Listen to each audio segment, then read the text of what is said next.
السلام عليكم ورحمة الله وبركاته. اللهم صل وسلم وبارك على سيدنا محمد وعلى آله وأصحابه أجمعين. ازيكم يا حبايبي، عاملين ايه؟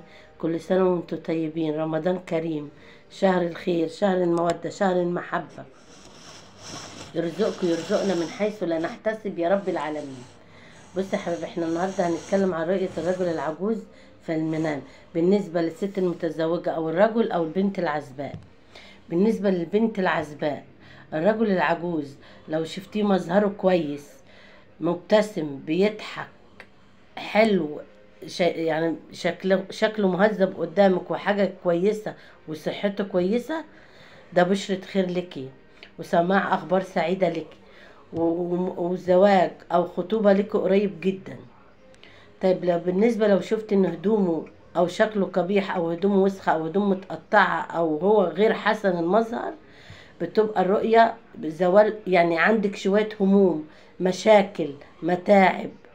لو اتكررت الرؤية دي عليكي يبقى في شخص انت هيجيلك يتقدم لك بس ترفضيه، لانه مش هيبقى انسان سوي، مش هيبقى كويس، لانه لا حسن المظهر وشكله قبيح ومش كويس، فده ترفضيه.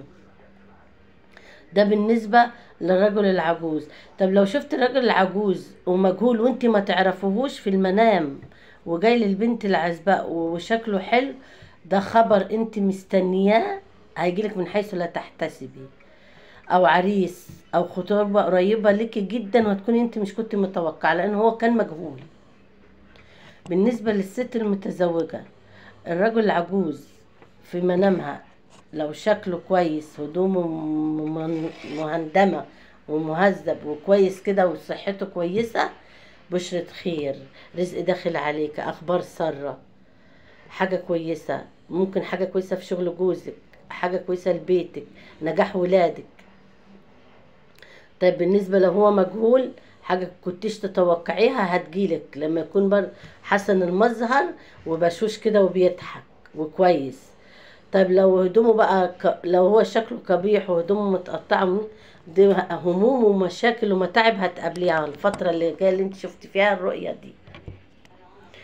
بالنسبة للرجل، ان هو نفس الموضوع، لو شاف الرجل العجوز في منامه، فده بتبقى ان هو يعني هدومه مهندمة وبشوش وكويس، ده رؤية كويسة ليه جدا.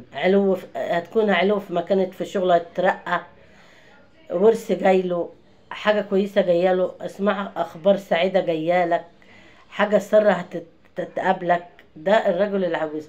طب لو شكله قبيح او هدومه متسخة او هدومه متقطعة، هتمر في ديون مش هتكون مسدود، في دين هيبقى عليك، مشاكل، هموم، ممكن يعني يكون في مشاكل في شغلك، هتقابلك شوية مصاعب ومتاعب في حياتك.